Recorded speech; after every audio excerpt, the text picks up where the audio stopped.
warahmatullahi wabarakatuh. Senang sekali hari ini saya Wasya Putri kembali menjumpai rekan-rekan semua, para participants, dan pastinya nanti akan disaksikan oleh Sobat PR semua dalam perbincangan klarifikasi bersama dengan siapakah hari ini, yaitu adalah Wakil Gubernur Jawa Timur, Emil Dardak.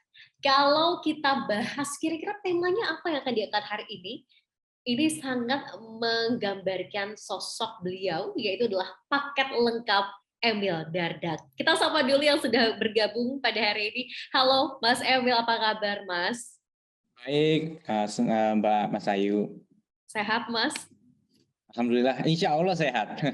Insya Allah sehat Hari ya. ini mengkonfirmasi kita sehat apa enggak, kadang-kadang harus di swab dulu kan. Benar banget. Mas Emil Elistianto Dardak ini lahir di tahun 1984, seorang politisi Indonesia yang begitu luar biasa. Kalau kita lihat dulu begitu didengar oleh masyarakat karena prestasinya begitu luar biasa di Trenggalek sampai dengan akhirnya menjadi wakil gubernur Jawa Timur. Dan yang paling membuat ini semakin menarik adalah karena usianya yang bisa dibilang adalah usia yang masih sangat muda, sangat potensial sekali, adalah bibit unggul yang dimiliki oleh Indonesia. Kita harus proof itu ya, dan ini harus kita sadari bahwa begitu luar biasa prestasi yang sudah diraih oleh sosok Mas Emil Dardak. Dan pada hari ini, sebelum kita memulai klarifikasinya Mas, kira-kira apa yang harus kita klarifikasi, kita ingin mengundang juga rekan dari PRMN, yaitu adalah Mas Yusuf ya, hadir pada sore hari ini, yaitu Mas Yusuf Wijanarko, redaktur pelaksana pikiranrakyat.com yang juga akan memberikan opening speech-nya. Silakan untuk Mas Yusuf, kita berikan kesempatan. Baik, terima kasih Mas Ayu. Ya. Bismillahirrahmanirrahim. Assalamualaikum warahmatullahi wabarakatuh. Salam sejahtera bagi kita semua. Om Swastiastu, Namo Buddhaya, salam kebajikan. Salam sehat untuk kita semua. Yang terhormat Wakil Gubernur Jawa Timur, Mas Emil Dardak. Terima kasih Mas. Selamat datang di acara kami yang kami sebut dengan klarifikasi. Mudah-mudahan tidak seperti merasa sedang diinterogasi begitu ya, tetapi ini sesuai dengan judulnya klarifikasi. Ini semoga bisa menjadi ruang bagi kita semua. Ini juga menjadi ruang bagi pemimpin daerah, bukan hanya pemimpin yang ada di skala nasional, tetapi juga bagi pemimpin daerah di daerah, untuk bisa hadir langsung berkumpul kita dalam satu ruangan yang sama dengan para pemimpin redaksi yang menjadi keluarga besar Pikiran Rakyat Media Network. Seperti di sini bisa kita saksikan sudah ada 100 lebih orang yang hadir pada kesempatan kali ini. Jumlah mitra Pikiran Rakyat Media Network hingga saat ini jejaring kami sudah mencapai 210 mitra. Bahkan pada tahun lalu kami memecahkan rekor muri sebagai media online berjaringan pertama yang mengusung konsep ekonomi kolaboratif. Cita-citanya memang kami ingin hadir di 500 lebih kabupaten dan kota yang ada di Indonesia. Sehingga setiap aspek informasi hingga ke skala yang sangat lokal sekalipun bisa kami akomodasi. Kalau di Jawa Timur sudah ada Surabaya, Jember, Banyuwangi, Blitar, Kediri, Ponorogo juga ada, dan daerah-daerah lainnya. Semoga kota dan kabupaten lain bisa segera menyusul sehingga bisa tercover secara keseluruhan seperti itu Jawa Timur. Dan tentu saja pada kesempatan kali ini nanti akan ada banyak pertanyaan dari para pemimpin redaksi dan keluarga besar Pikiran Rakyat yang ada di sini terkait keresahan dan lain sebagainya, juga untuk menjawab persoalan dan tantangan yang saat ini sedang dihadapi. Bisa juga ini dimanfaatkan sebagai sarana sosialisasi, entah itu program atau pencapaian kerja Mas Emil dan juga Pemprov Jatim saat ini. Pikiran Rakyat Media Network saat ini juga terus membangun inkubator kemandirian ekonomi di berbagai daerah agar lebih banyak orang yang memang bisa bekerja dan berpenghasilan melalui industri informasi seperti itu. Jadi Mas Emil jangan khawatir bahwa nanti apapun yang kita sampaikan di sini tidak hanya dibaca oleh orang Jawa Timur saja atau oleh orang-orang yang ada di pusat pemerintahan di Jakarta saja, tetapi juga oleh orang-orang yang ada di berbagai daerah, tentu saja melalui pendekatan mitra-mitra kami yang lebih lokal. Seperti itu. Pada akhirnya, memang apa yang kami lakukan ini menjadi bagian dari upaya kami untuk berpihak kepada masyarakat kecil. Kami ingin menyuarakan keresahan masyarakat kecil, termasuk di dalamnya memberi ruang advokasi, baik itu dalam hal ekonomi, hukum, maupun kesehatan yang memang menjadi perhatian banyak pihak belakangan ini. Itu saja sambutan dari saya. Sekali lagi terima kasih Mas Emil atas kehadirannya pada kesempatan kali ini. Mari kita berdiskusi, mari kita menemukan solusi dari berbagai persoalan sebagai bagian dari kolaborasi pentahelix antara media massa dan pemerintah. Terima kasih. Saya kembalikan kepada Mas Ayu. Oke, baik, terima kasih banyak Mas Yusuf sudah memberikan opening speech-nya dan mengenalkan PRMN tentunya kepada Mas Emil Dardak ya. Mas Emil, ini kalau kita menggambarkan paket lengkap ya, seorang Mas Emil Dardak sebagai seorang youngsters dengan prestasinya begitu luar biasa, menjadi Bupati Trenggalek itu di usia berapa Mas Emil? 30 waktu itu 31 ya. 30 tahun sudah menjadi Iya. bupati, luar biasa sekali. Tapi yang menarik adalah kalau kita quote unquote ya, ini prestasinya dalam bidang pendidikan juga begitu luar biasa.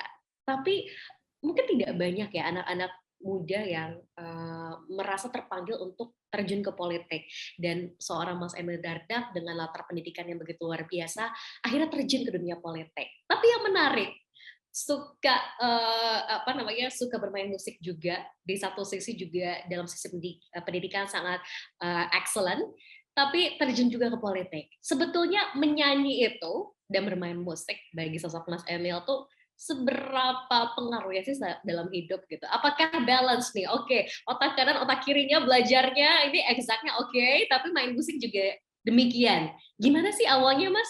Boleh ceritain dong, sampai akhirnya tergerak juga untuk terjun ke politik. Jadi kalau ngomong soal musik ya gitu ya, tapi tadi ngomong paket lengkap, kalau saya mikirnya malah paket hemat ya. Paket hemat. Biasanya kita nyari paket hemat, Mbak. Iya. Jadi paket hemat kali ya kalau saya nih. Jadi dari sisi ini musik ya kan ada orang yang memang senang musik gitu ya, senang musik, senang mendengarkan lagu gitu. Nah, saya tergolong memang senang menikmati musik dan banyak dari kita senang menikmati musik ya. Tapi juga saya memang senang bermusik gitu. Jadi mulai dari senang dulu gitu. Jadi memang ada passion untuk nyanyi ya, untuk kemudian main musik gitu. Apakah itu piano, apakah itu gitar gitu. Ya passion itu dijalanin aja gitu. Dah bahwa pas saya ngelakuin itu kita pengen serius gitu ya, artinya pengen itu menjadi karya yang direkam, karya yang dikolaborasikan sama musisi-musisi lain, itu sebenarnya yang membuat kemudian mungkin hobi bermusik ini agak istilahnya muncul ke permukaan sebagai sesuatu yang ditekuni dengan serius gitu. Jadi ya itu sih klasifikasinya. Nah, kalau ditanya membantu nggak ya, untuk membalance bermusik itu passion ya gitu. Jadi dan sebagai passion, kalau kita ngelakuin sesuatu sebagai passion, tentunya itu bikin kita bahagia, bikin kita seneng gitu. Mungkin ada orang yang passionnya tuh di olahraga misalnya gitu ya, dia kalau suruh main bola beneran 2 kali 45 menit kali gitu kan, bener pertandingan yang serius walaupun mungkin nggak ikut liga 1 gitu ya, tapi dia cukup serius gitu, cukup serius jalanin. Nah, saya mungkin musik kategori itulah gitu kira-kira. Mas Emil, tadi ada yang belum terjawabkan. Suka musik, pendidikan begitu luar biasa gitu ya. Ini kayaknya kalau ibu-ibu lagi hamil, doain semoga anakku seperti Mas Emil pinter gitu ya. Tapi yang menarik adalah kenapa nih terjun ke politik gitu? For some people ketika kuliah di luar kembali mungkin bikin startup. Anak-anak muda kan sekarang seperti itu hype-nya gitu ya. Kerja di multinational company. Tapi berbeda dengan Mas Emil Dardak. Why politics? Dan saya nggak langsung terjun ke politik sebenarnya, karena kan kalau tadi saya selesai S3 kan sidang saya tahun 2007. Dan pada saat saya nunggu sidang, dari saya menyerahkan disertasi saya sampai sidang itu, saya memulai bekerja di World Bank, di Bank Dunia. Gitu. Nah, sebagai ekonom, konsultan ekonomi dan keuangan, financial dan economic specialist gitu, ekonomis. Nah, jadi dan itu saya jalankan dari 2006 akhir sampai saya maju ke pilkada kan 2016 tuh ya, saya dilantik. Artinya hampir 10 tahun gitu. Bahkan sebelum saya di World Bank itu, saya juga sudah cukup banyak berkegiatan kerja gitu ya di bidang infrastruktur gitu. Dari 2003 saya ikut menjadi panitia tim yang mempersiapkan konferensi menteri-menteri infrastruktur se-Asia Pasifik gitu. Jadi cukup lama juga saya bekerja di bidang yang tadi Mbak sebut sebagai bidang yang tipikal diminati oleh lulusan-lulusan perguruan tinggi gitu, atau yang berkesempatan mungkin belajar di luar Indonesia misalnya. Nah, tetapi kemudian kok tiba-tiba setelah berkarir sekian lama saya masuk ke politik, itu memang nggak direncanakan. Saya nggak pernah gitu punya cita-cita waktu ngambil S3. Jadi kalau waktu dulu saya memutuskan mau S3 cepat, itu udah saya planning dari saya masih SMA di Singapura gitu. Jadi saya di sana, saya udah baca buku karyanya Sumitro Joyo Hadikusumo, ayahnya Pak Prabowo, Menteri Pertahanan kita. Beliau tuh dulu Menteri Ekonomi dan ekonom top lah di Indonesia gitu. Nah, saya lihat di buku itu beliau ternyata lulus S3 umur 25 apa 26 dan muda, dan saya terpacu saya harus lebih muda lagi gitu kan.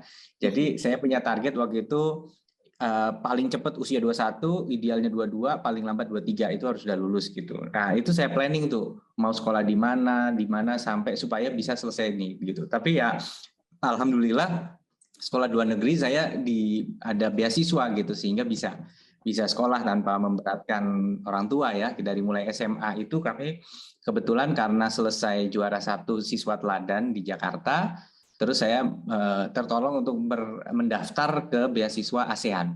Jadi sekolah di Singapura dan terus. Nah, jadi itu jalur yang saya tempuh waktu itu gitu. Dan itu saya planning gitu. Saya nanti selesai S3 gitu di sini, dan saya pengen kerja di World Bank. Itu udah saya rencanakan dari bahkan saya dari SMA tuh memang senang sama World Bank gitu. Dan akhirnya beneran bisa. Awal saya di World Bank istilahnya hanya perannya agak minor ya, nggak terlalu banyak lah gitu. Tetapi habis itu setelah selesai S3 saya benar-benar involved di garis terdepan gitu, benar-benar ngurusin proyek energi geotermal yang nilainya triliunan gitu ya, mengurusi penguatan jaringan listrik di Jawa Bali waktu itu, dan masih banyak lagi lah yang kita urus di Bank Dunia termasuk. Nah, tapi pas yang ke politik ini memang harus kita akui bahwa peta politik kita berubah ya, terutama terhadap pilkada gitu.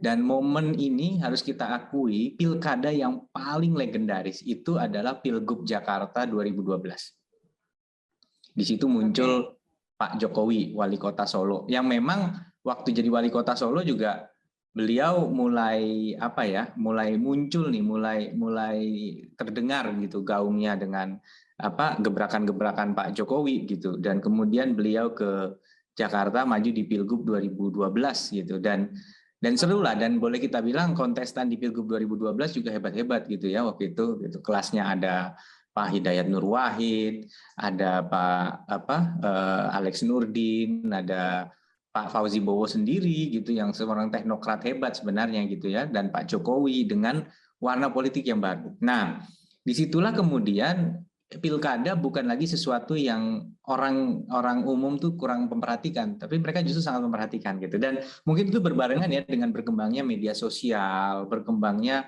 media digital gitu. Jadi keseruan proses pilkada itu menjadi sangat terbuka gitu ya, gitu, dan di publik. Dan habis itu gelombang kedua muncullah tokoh-tokoh gitu ya. Prestasi-prestasi kepala daerah yang lain mulai dilirik gitu ya. Misalnya Pak Azwar Anas di Banyuwangi, Bu Risma di Surabaya gitu. Dan muncul tokoh baru, Kang Ridwan Kamil di Bandung, Kang Bima Arya di Bogor kan gitu ya.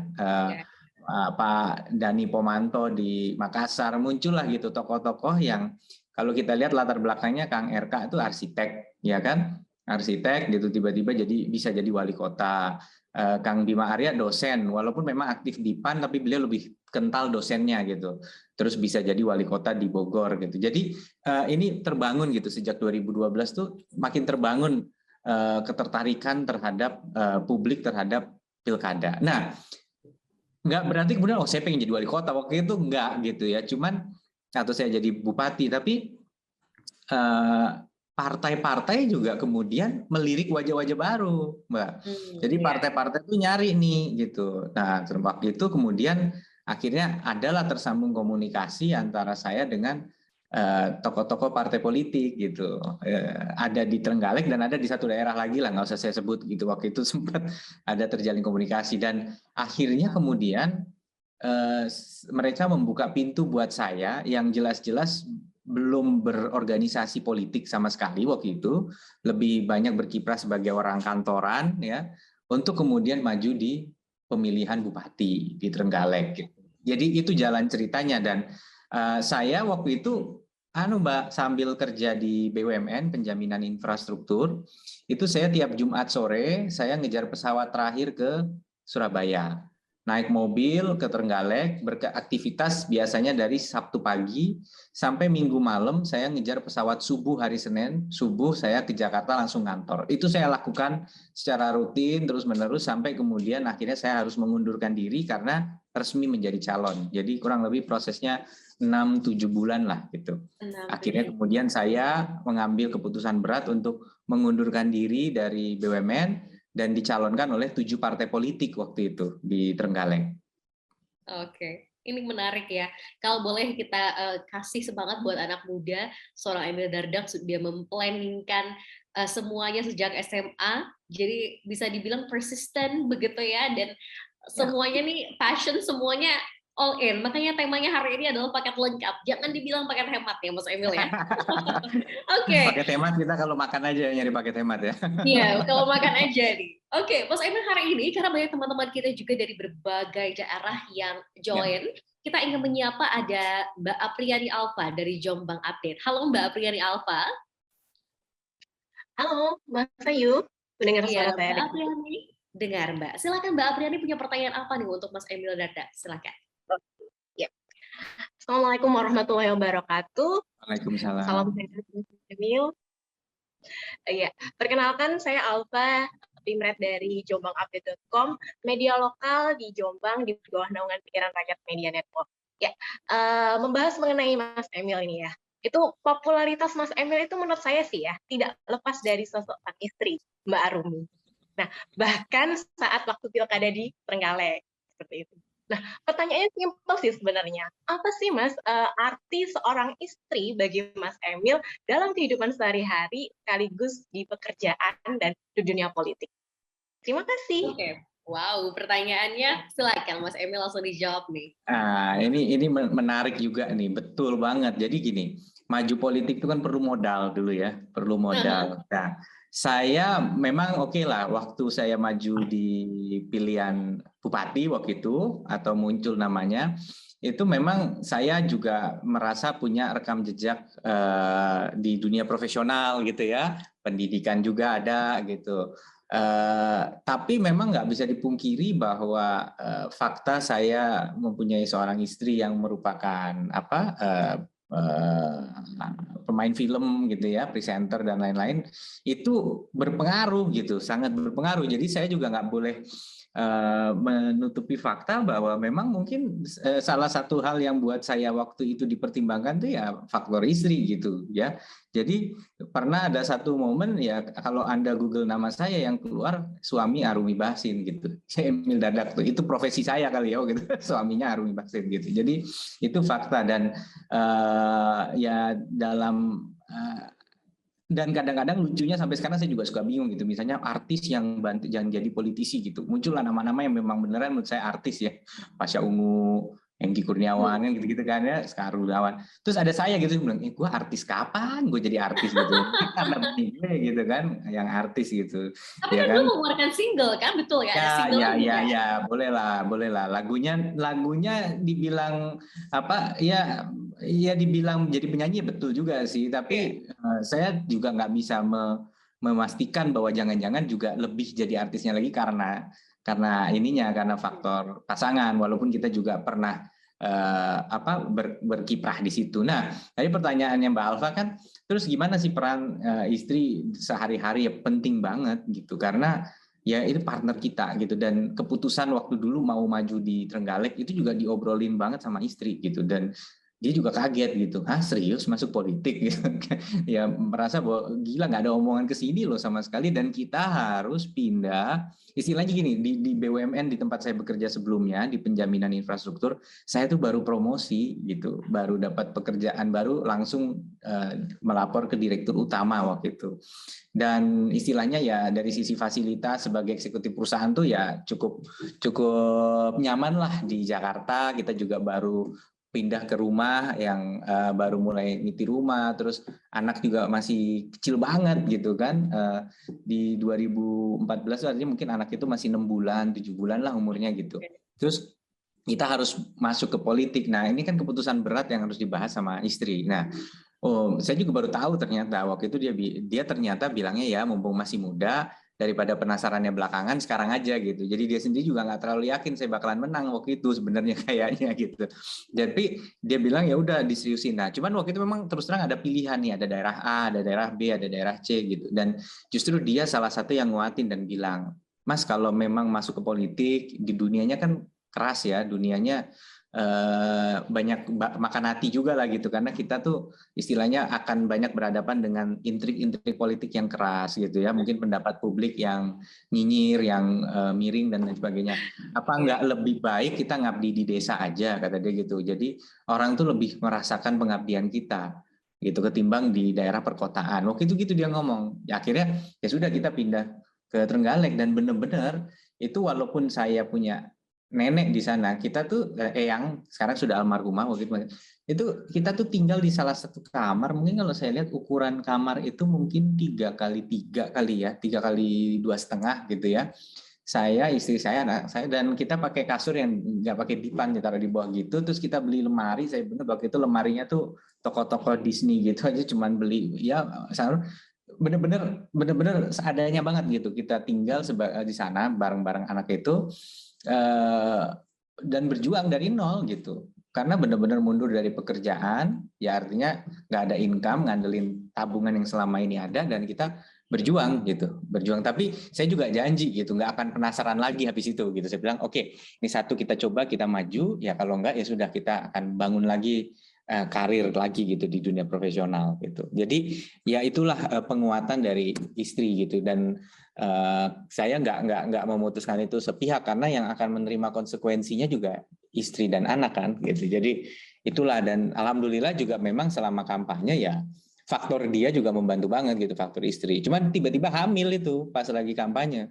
Jadi terakhir ada satu momen dia hampir pingsan waktu kita kampanye di pasar di daerah Kampak gitu, Kecamatan Kampak. Ya udah nggak bisa deh, mau nggak mau harus kita bawa. Akhirnya saya minta tinggal di Surabaya dulu, karena waktu itu kita pengen nyimpen ini umbilical cord ya, ada cord itu kayak untuk nyimpen sel induk gitu ya.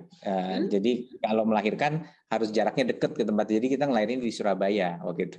Nah jadi waktu itu ya udah dia duluan, mungkin H-1 bulan atau H-1,5 bulan lah dari coblosan gitu. Wow. Jadi ya itu perjuangannya gitu, dan akhirnya dia tinggal di Surabaya dulu karena sudah harus siaga gitu, dan saya lagi kampanye di pegunungan, toto dikabarin udah pembukaan, langsung meluncur kan kita untuk lahiran anak saya yang laki. Oke, jadi bisa dibilang Arumi Basin sebagai istri dari Mas Emil ini one of the strongest women gitu ya bagi ya, betul. Emil.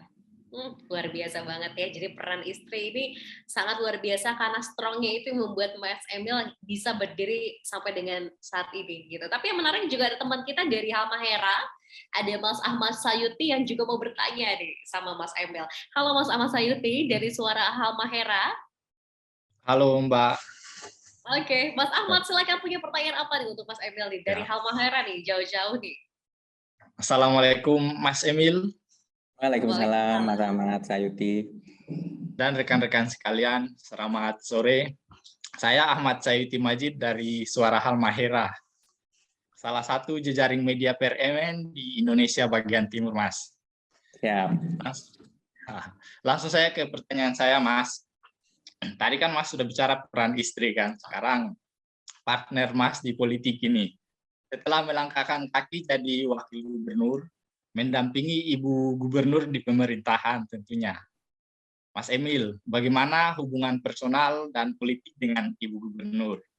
Itu saja, sekian dari saya. Terima kasih, Mas. Oke, terima kasih Mas. Wah, ini bagaimana hubungan antara Mas Emil dengan Bu Khofifah nih sebagai partner? Ya, jadi memang begini, ada relasi yang berbeda antara misalnya harus jelas gitu bahwa hubungan antara kepala daerah dengan wakilnya, presiden dengan wapres, gubernur dengan wagub, bupati dengan wakil bupati, wali kota dengan wakil wali kota adalah hubungan paling unik, ya, paling spesial gitu ya, paling spesial, paling unik. Kalau dulu saya pernah menjadi saat bekerja di BUMN atau di itu, saya pernah punya atasan yang dirut ya gitu ya, dan memang jelas kerjanya gitu ya, kita areanya di mana atau apa. Nah, begitu kita menjadi kepala daerah dan wakil, ini kan paket elektoral gitu, kita dipilih bersama-sama ya. Dulu tuh ada masanya wakil itu ditunjuk oleh gubernur misalnya, itu tapi zaman dulu. Tapi kalau sekarang sejak beberapa pemilu terakhir dipilih sepaket, artinya kita berjuang bersama-sama pada saat pilihan. Nah, kita tidak memungkiri seringkali terdengar gitu bahwa kemudian terjadi konflik pada saat setelah menjabat gitu ya. Nah, cuman saya bersyukur bahwa di Jawa Timur gitu ya, Bu Gubernur dan saya, kita benar-benar bekerja sama gitu. Saya menyadari bahwa komandernya hanya satu, hanya ada satu komandan, gitu. Tidak ada dua komandan. Komandannya adalah gubernur. Atau kalau di bupati, kalau di nasional presiden itu komandan. Nah, fungsi kita sebagai wakil ini adalah membuat pekerjaan beliau menjadi lebih sukses, lebih berhasil, lebih efektif, gitu. Dan tidak dilakukan secara individu, tetapi dilakukan secara kolektif bersama-sama gitu. Atau sebutnya duit tunggal. Nah, kebetulan yang menarik yang mungkin membuat relasi saya agak lebih mudah gitu ya. Ini karena memang kita punya latar belakang yang sangat berbeda ya. Beliau, mohon maaf, mungkin beliau perempuan, saya laki-laki gitu kan.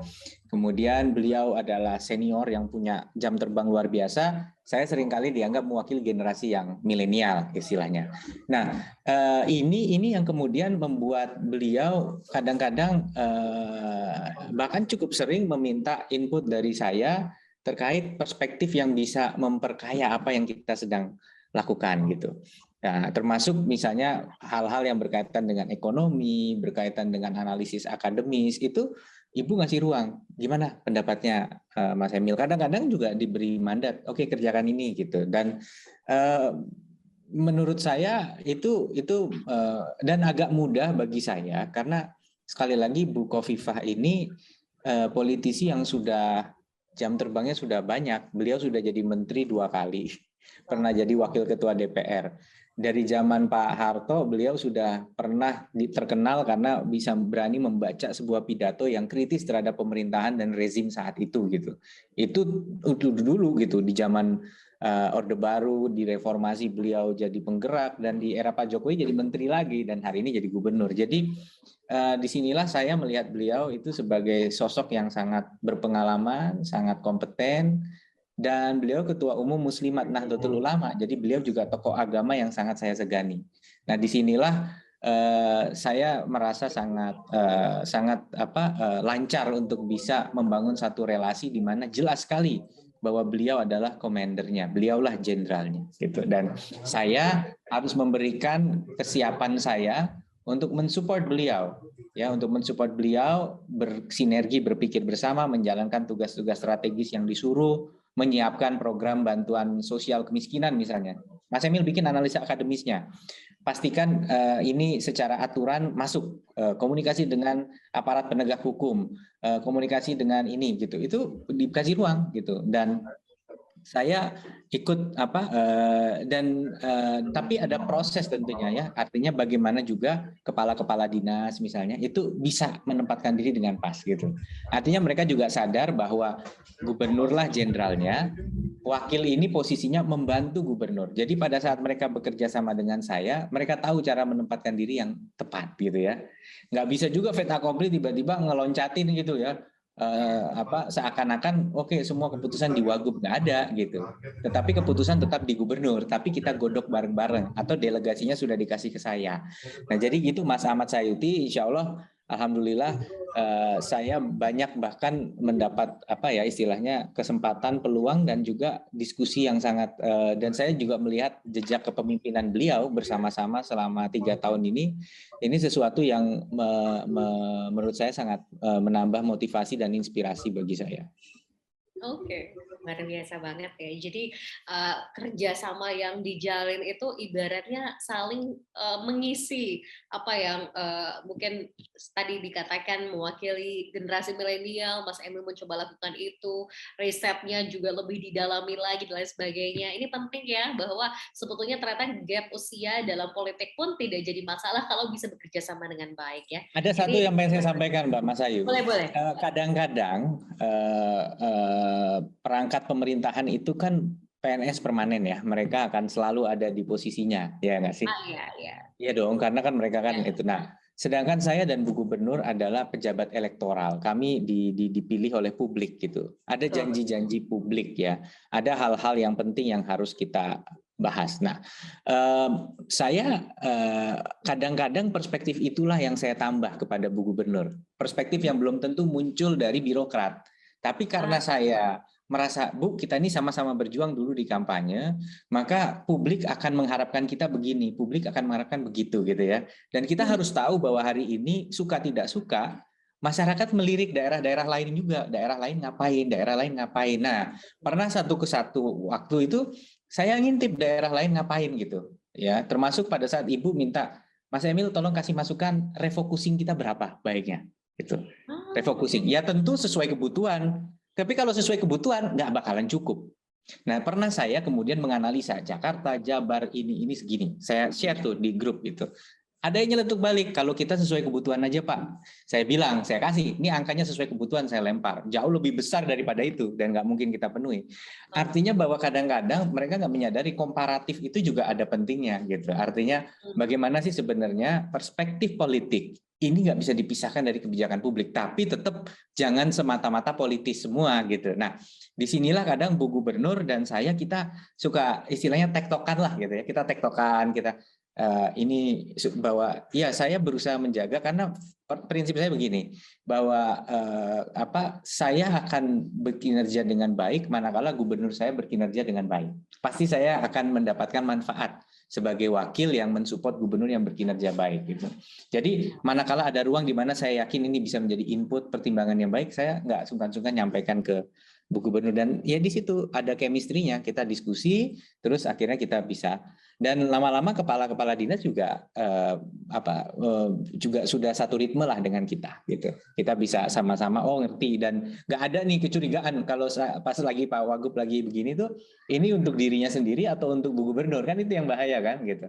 Nah sekarang udah nggak ada karena kepala dinas tahu gitu bahwa enggak, ini nggak mungkin, agenda ini semua sepengetahuan dan untuk Ibu Gubernur, kira-kira gitu. Wow, ini menarik ya, komparasi tadi dilakukan juga begitu melihat bagaimana daerah-daerah lain dan ini menjadi inspirasi juga pasti untuk wilayah Mungkin provinsi-provinsi lain ya. Ini inspirasi banget dari Mas Emil.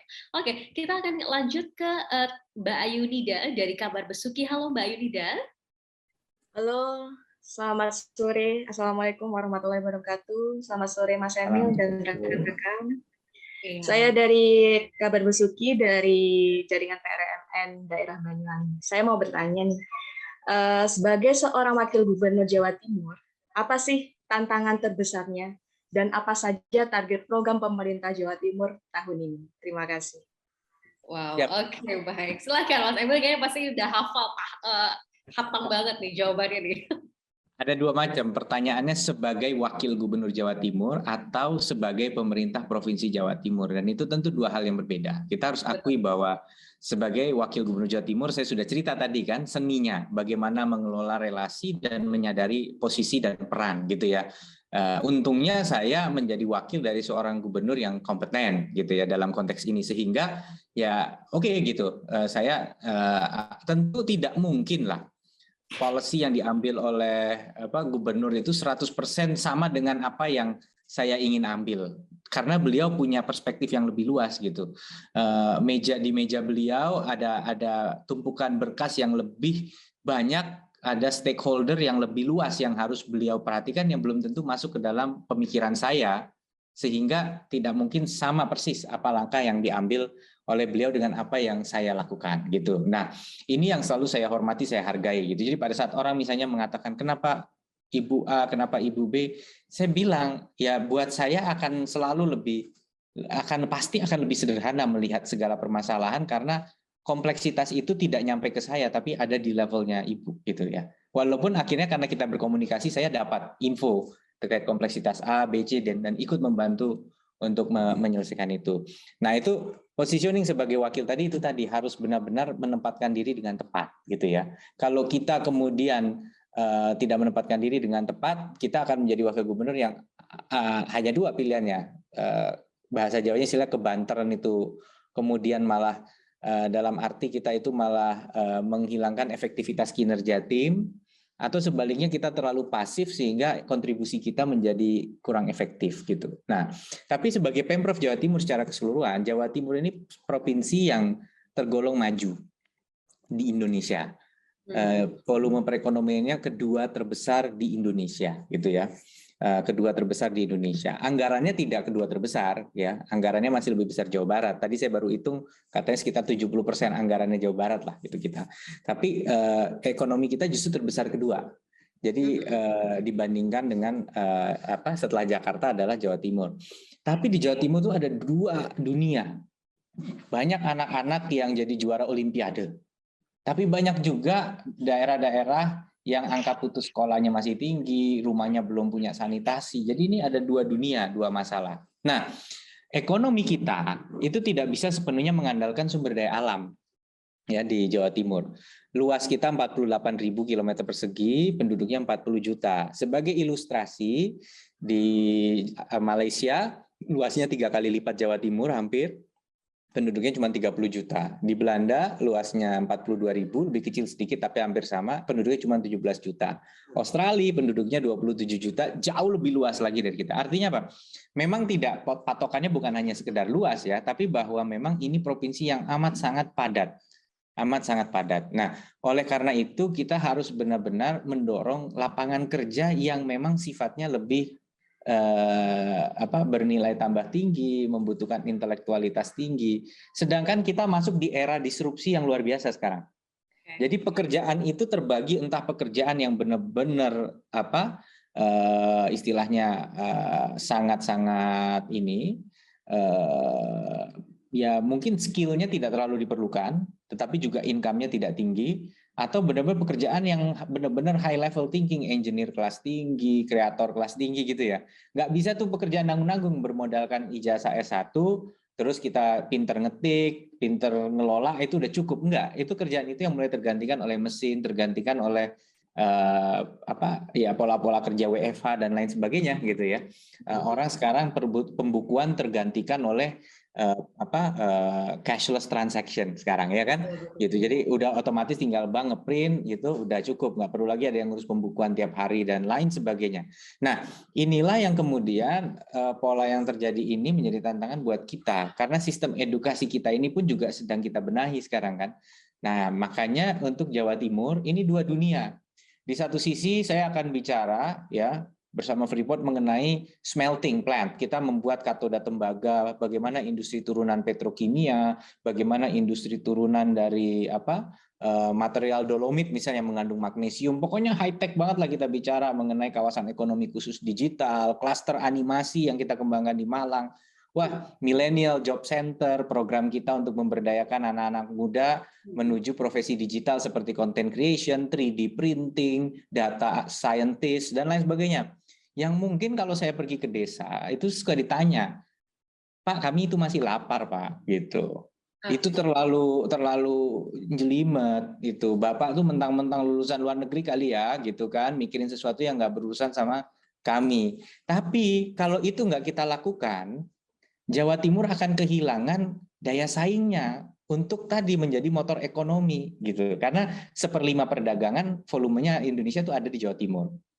1/4 manufacturing industri adanya di Jawa Timur. Tapi bukan berarti kita melupakan hal-hal yang sederhana gitu. Hal-hal yang sederhana apa? Ya kita tetap harus mikirin nih, misalnya ya, oh ternyata kedelai ini untuk pengrajin tahu itu ternyata mulai naik harganya. Apa ya langkahnya? Oh nih peternak-peternak sapi nih gitu kan. Sebenarnya harga mulai naik. Ini peternak sapinya yang jual mahal atau jangan-jangan ada masalah lain seperti pakan harganya naik karena apa? Oh, karena supply dari bahan pakannya itu juga naik karena pengaruh harga dunia misalnya gitu. Nah, ini hal-hal seperti ini dua-dua nih kita urus sebenarnya gitu.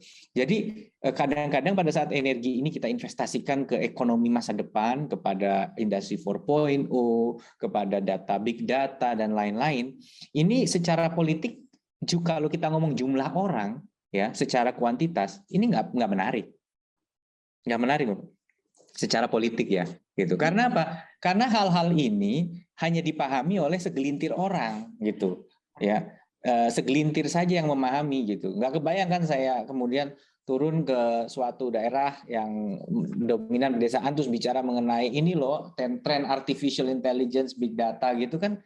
Ngenanya apa buat saya, buat petani? Kita butuh yang jelas aja, pupuk subsidi jangan langka dan lain-lain gitu. Nah, tapi jangan dipikir karena kita ngurusin ini nggak diurusin gitu. Ya, contohnya kenyataannya pada saat kemarin COVID, kita fokus cuma 3 hal kok. Satu, kita fokus menangani kemiskinan, ya kan?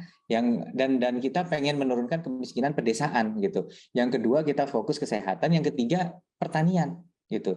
Dan alhamdulillah walaupun kamu nggak boleh klaim sendiri, ini bukan prestasi Pemprov sendiri, tapi semua pihak terlibat, itu ya Jawa Timur menjadi produsen padi terbesar, sapi potong terbesar, telur terbesar, kemudian juga dan kemiskinan pedesaan itu dari 300.000 lebih warga miskin yang terentaskan, 240 ribuan itu dari desa gitu. Sehingga kemiskinan desa kita menjadi yang terendah dalam 10 tahun terakhir gitu.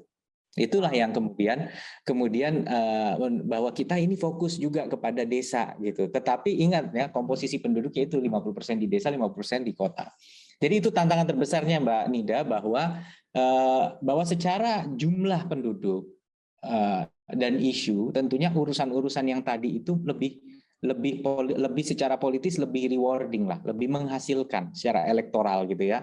Ngomong soal bagi-bagi program yang sifatnya bangun jalan apa segala macam gitu kan, ngerapiin dan jalan dan apa, dan memang itu penting ya, saya nggak ngomong itu, tapi yang ini juga nggak boleh ditinggal tuh, ekonomi masa depan, animasi, digitalisasi dan lain sebagainya. Walaupun saat kita merintis jumlah orang yang terlibat yang memahami itu sedikit, nah tapi harapan kita ini adalah investasi masa depan. Jadi kita berusaha bagaimana jangan kita menduduki satu amanah publik hanya berpikir politiknya toh, tapi tidak memikirkan kemaslahatan jangka panjang. Wow, luar biasa loh Mas Emil. Ini kalau kita bahas mengenai Jawa Timur ya, tadi Mas Emil sempat katakan tidak bisa kita lupakan mengenai perkembangan zaman, tapi kita tidak juga akhirnya melupakan apa yang harus dilakukan dari hal-hal yang sangat menyentuh hati masyarakat soal isu kemiskinan dan lain sebagainya. Ini semuanya dibuat balance gitu. Jadi kalau aku dengar tadi Mas Emil menjelaskan, ini seperti mind mapping ya. Semua itu dibuat mappingnya seperti apa. Ya, ini seru banget nih kayaknya kalau kita bahas lebih dalam lagi. Tapi ada pertanyaan lain Mas Emil yang akan disampaikan juga oleh rekan-rekan kita, yaitu ada rekan dari Makassar. Ada Mas Aan Ariska dari Jurnal Makassar. Halo Mas Aan. Halo, Mas Aan sudah join? Oke. Ya, halo. Ya, silakan Mas Aan, pertanyaannya untuk Mas Emil Dardak. Ya, selamat sore Mbak Mas Ayu dan rekan-rekan, juga Pak Wakil Gubernur Mas Emil. Saya Mas dari Makassar, perwakilan Pikiran Rakyat Media Network. Langsung saja ke pertanyaannya Mas Emil. Sebagai seorang politik, tentu target tertinggi adalah menjadi RI 1 atau RI 2. Nah, Mas Emil sendiri gimana tanggapannya yang namanya dikait-kaitkan akan menjadi salah satu pengganti dari Pak Jokowi? Demikian Mas Emil. Nah loh, ini Mas Emil gimana nih? Ini sudah ada decision kah? Keputusan kah? Oke. Gini. Semua profesi atau jalan kehidupan tuh ada jalurnya ya, gitu. Artinya kalau orang profesi pembalap pengennya di F1, kalau orang profesinya di musik mungkin sebenarnya idealnya bahkan mereka pengen ada di Grammy Award gitu ya, idealnya gitu, atau minimal di National Chart atau Asia dan lain-lain. Tapi politik tidak se-straightforward itu sebenarnya. Kalau politik tidak bisa semata-mata didrive oleh ambisi karena so many factors gitu. Terlalu banyak faktor eksternal dan terlalu besar amanah yang kita pegang hari ini untuk kemudian mengalihkan fokus kita kepada hal-hal yang berkaitan dengan kontestasi politik gitu ya. Nah, apa yang ingin saya sampaikan betul bahwa kan kalau kerjanya bagus, otomatis kan juga pasti chance-nya makin baik kan gitu kan, harusnya kan. Tapi tidak selalu begitu. Coba lihat deh video-video yang viral tentang tokoh-tokoh politik itu kebanyakan berkaitan dengan kinerja atau bukan. Kadang-kadang bukan loh, kadang-kadang tuh malah certain issue ya, misalnya gitu. Ada kepala daerah yang birokrasinya bagus kok gitu kan, kepuasannya tinggi, tapi nggak pernah tuh dia terekam marah-marah gitu atau ngamuk gitu ya. Nah, akhirnya orang nggak kenal sama dia gitu. Padahal sebenarnya dia punya cara yang efektif untuk membangun kinerja tim gitu. Nah, terus gimana? Karena dia pengen dikenal dia harus marah gitu. Ini yang susah. Maka dalam politik ini kalau kita mengutamakan kontestasi, kadang-kadang pengorbanannya ini ada pada amanah yang kita pegang hari ini. Nah, kita tentunya harus diakui bahwa memang nggak mudah untuk menerima fakta bahwa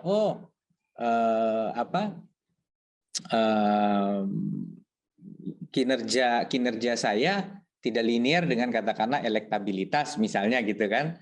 Itu kan memang bukan hal yang mudah karena orang juga bilang loh elektabilitas itu tolok ukur dari kinerja juga loh gitu. Nah, ini yang kadang-kadang sulit. Maka saya sering katakan nih kadang-kadang juga ada masalah takdir juga dalam politik itu gitu. Seperti bagaimana saya harus jujur, saya tidak pernah merencanakan diri saya menjadi wakil gubernur gitu.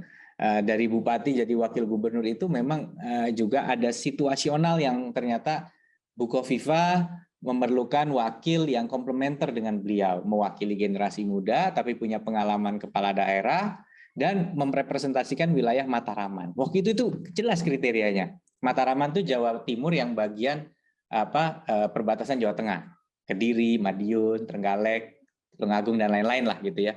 Jadi dan mewakili nasionalis gitu. Artinya Ibu sangat, walaupun saya ini sangat saya kader NU ya, tapi Nahdlatul Ulama, tapi tetap beliau itu ketua muslimat gitu kan. Nah, saya ini dianggap mungkin karena berasal dari sebelumnya di Jakarta, menjadi bupati di Trenggalek, Mataraman, dianggap merepresentasikan nasionalis. Jadi tidak di planning gitu. Saya tidak kemudian menyusun, tapi saya bekerja sebaik mungkin di Trenggalek yang ternyata saat itu adalah tingkat apresiasi yang cukup baik. Tapi seingat saya elektabilitas saya waktu dipilih itu sebenarnya belum tinggi, tetapi setelah saya ditetapkan jadi calon naik elektabilitasnya. Jadi setelah ditetapkan ya, setelah diumumkan ini calonnya, jadi sebelum dinyatakan resmi calon itu elektabilitas saya oke, tapi nggak yang peng gitu loh tinggi. Salah satu yang baik tapi tidak yang wah gitu ya, gitu. Tetapi dipilih karena tadi pertimbangan tadi background, mungkin juga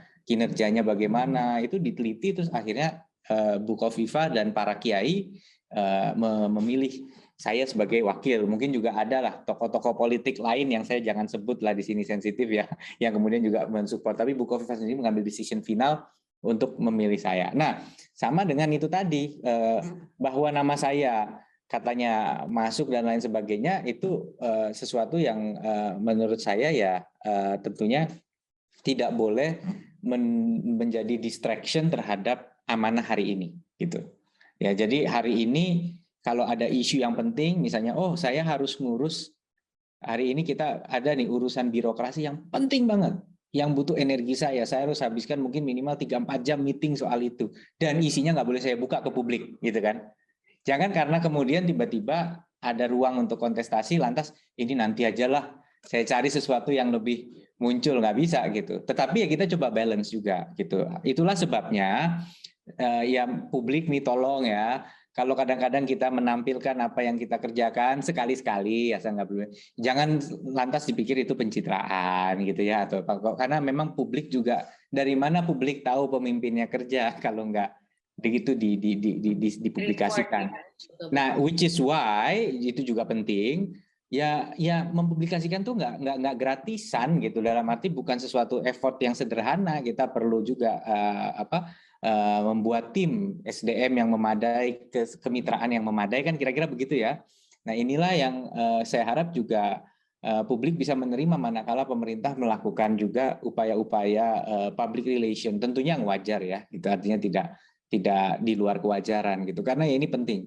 Gitu. Jadi kembali lagi kepada Pak Aan dari Makassar, ya kalau ditanya bagaimana nih, ya itu tadi, kalau di F1 semua pengen jadi pembalap F1, semua pengen masuk MotoGP, semua pengen main di NBA, semua pengen main di Champions League misalnya gitu ya. Tapi khusus untuk politik terlalu banyak faktor eksternal yang kemudian kadang-kadang tidak selalu linier dengan tuntutan amanah yang hari ini kita emban gitu, sehingga kita harus bisa menyikapi itu dengan proporsional, kira-kira gitu. Wow, ini jawabannya sangat komprehensif sekali, bagus banget. Jadi kita bisa nilai ya, kira-kira ke depan langkahnya seperti apa. Karena ini ada juga rekan kita yang mau bertanya nih Mas Emil. Ini yang terakhir akan ada rekan kita Zainal Mutakin dari Literasi News. Silakan Mas Zainal, punya pertanyaan apa nih untuk Mas Emil? Siap, terima kasih Mbak Ayu atas waktunya dan kesempatannya saya untuk bisa menanya di forum klarifikasi ini, sebuah kehormatan buat saya. Selamat sore Pak Emil. Sore. Izin Pak, saya nyambung sih dari pertanyaan sahabat tadi, Kang Dian.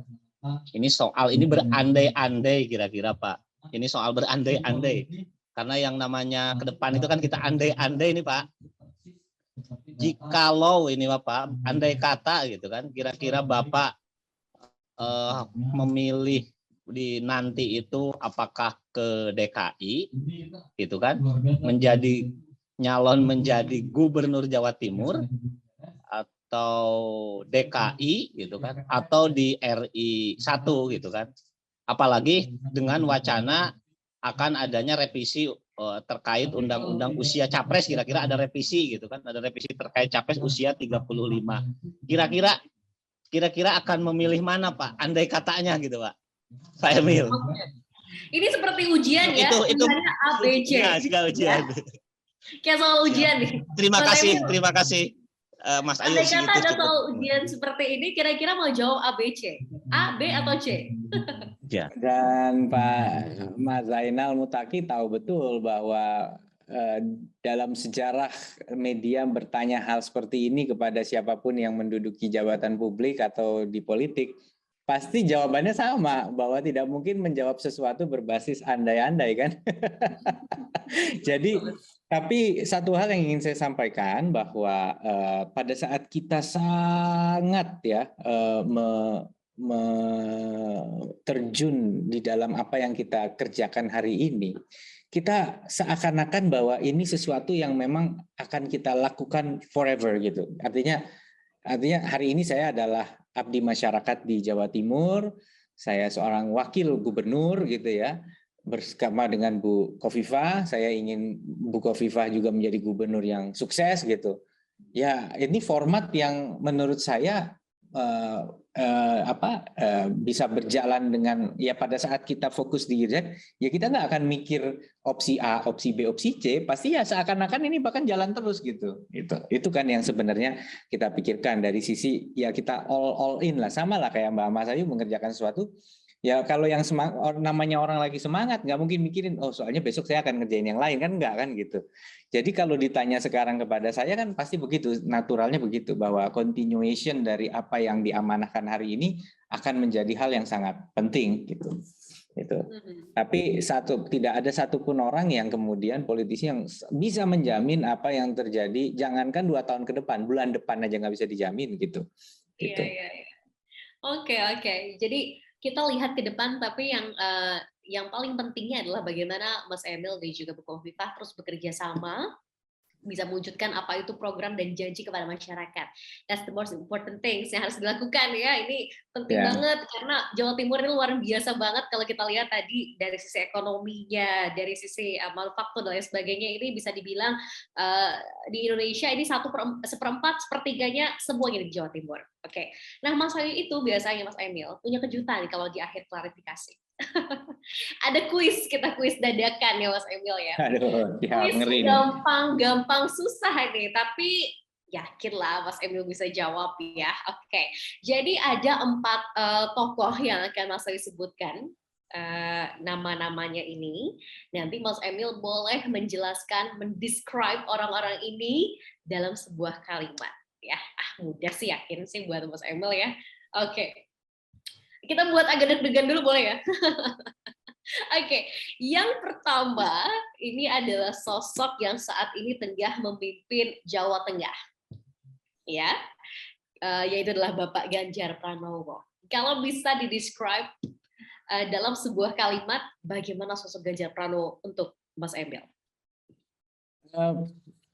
Saya kenal pribadi sih ya, jadi sosok yang sangat karismatik, merakyat dan sangat efektif dalam menjalin komunikasi dengan rakyat gitu ya, dan memancarkan integritas yang sangat baik gitu. Berintegritas yang baik. Oke. Nomor 2, ini masih banyak ya nama-nama lain ya Mas Emil ya.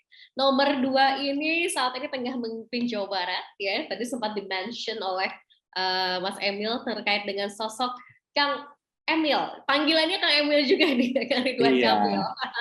Nah, gimana nih dalam sebuah kalimat sosok Ridwan Kamil?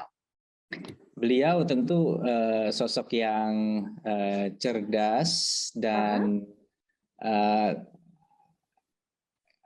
arsitek yang sangat cerdas gitu ya, dan progresif dalam mendorong inovasi-inovasi di dalam apapun yang beliau kerjakan.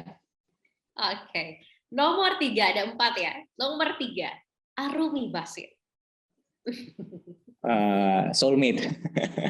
Soulmate. Sangat-sangat kata-katanya sederhana tapi maknanya luar biasa, soulmate ya. Belahan jiwa kita. Oke. Yang keempat, Ibu Khofifah dalam sebuah kalimat.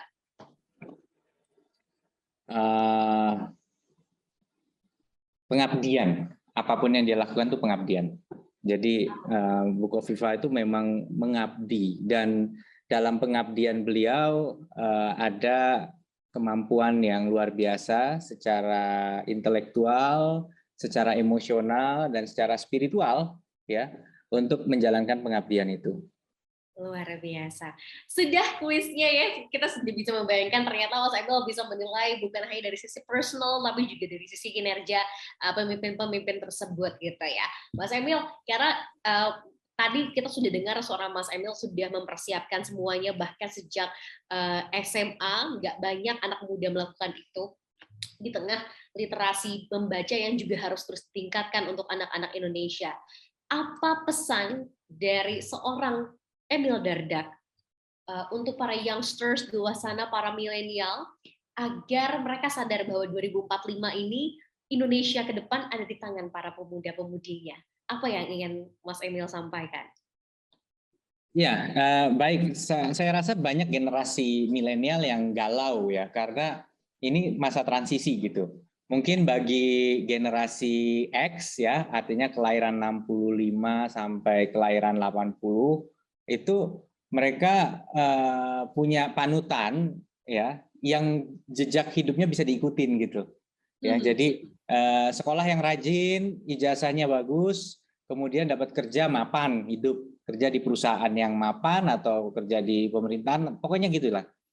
Nah, generasi milenial ini nggak tahu panutannya kemana, karena orang tua mereka itu jalan hidupnya tidak bisa diikutin. Nah, ini ada studinya, Mbak. Saya jadi agak saintifik. Saya pernah berangkat ke Washington DC, diundang sama Michael Bloomberg sama Harvard University. Itu ada. Jadi generasi X itu peluang dia untuk punya hidup lebih baik dari orang tuanya itu tinggi. Jadi dia akan punya income lebih baik dari orang tuanya. Tapi generasi muda sekarang itu trennya berubah. Kemungkinan kita lebih mapan dari orang tua kita tuh kecil dibandingkan dulu. Ya betul, itu terjadi fakta. That's the truth. Nah, kita jangan kemudian putus asa gitu, bahwa memang betul. Artinya jangan kemudian kita lantas takut gitu, karena artinya ini kanvas putih yang harus kita lukis gitu, kanvas putih yang harus kita lukis.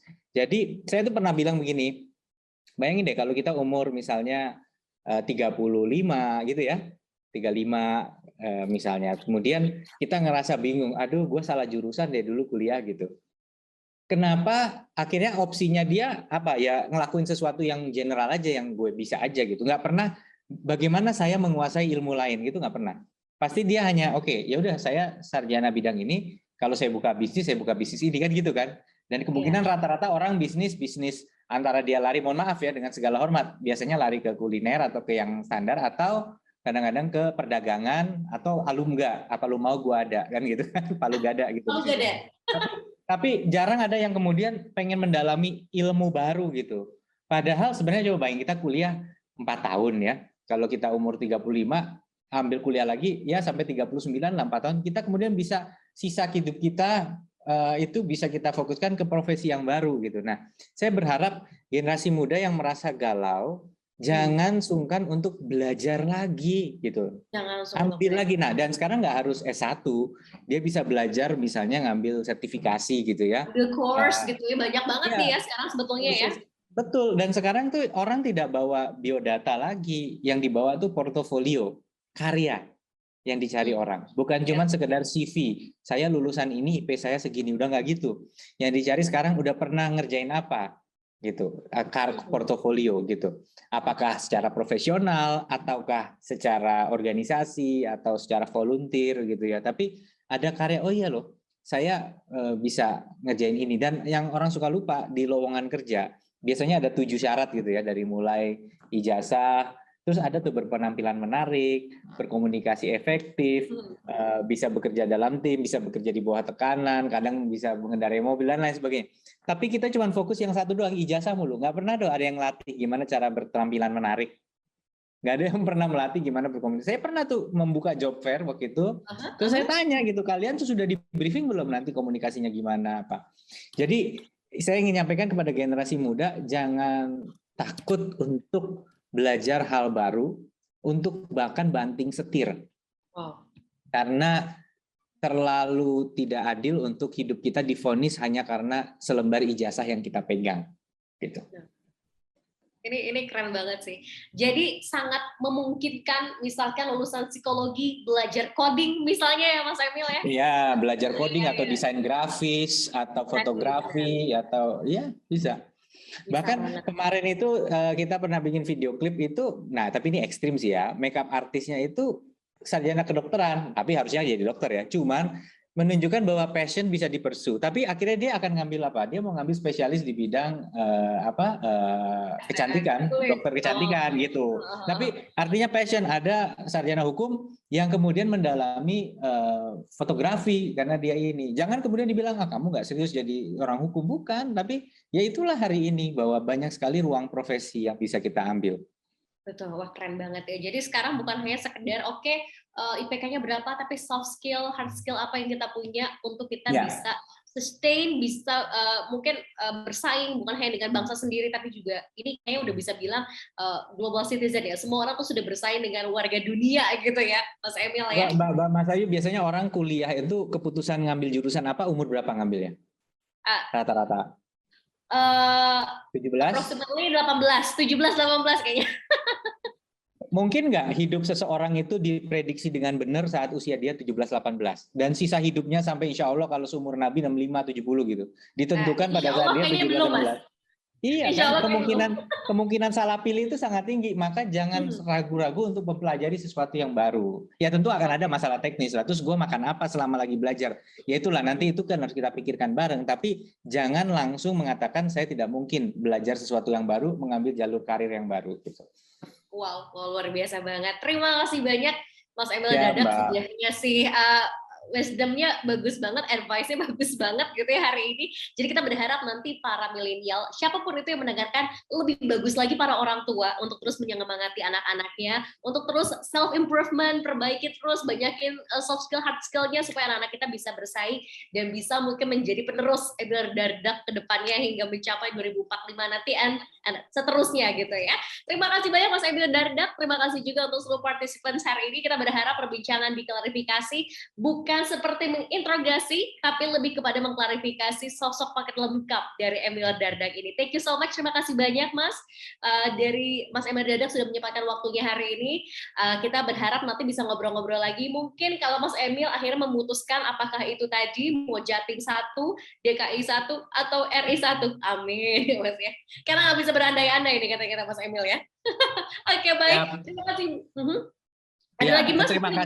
Terima kasih sekali lagi kepada Mas Yusuf tadi dari redaktur Pikiran Rakyat Network, Mbak Mas Ayu yang sangat asik banget moderationnya. Kemudian seluruh jejaring Pikiran Rakyat Media Network dari Sabang sampai Merauke. Terima kasih atas waktunya kita bisa bersilaturahmi. Dan pada kesempatan lain jangan sungkan-sungkan apapun yang bisa kita saling komunikasikan. Mungkin melalui Pikiran Rakyat. Dengan senang hati. Thank you. Terima kasih banyak Mas Emil. Semoga perbincangan ini nanti menjadi jembatan perbincangan selanjutnya, menginspirasi lagi banyak orang. Silahkan Mas, mungkin ada agenda lain yang ingin dilanjutkan. Terima kasih banyak. Sampai jumpa lagi teman-teman semua dari seluruh Indonesia. Kita jumpa lagi di klarifikasi PRMN selanjutnya. Selamat sore. Wassalamualaikum warahmatullahi wabarakatuh.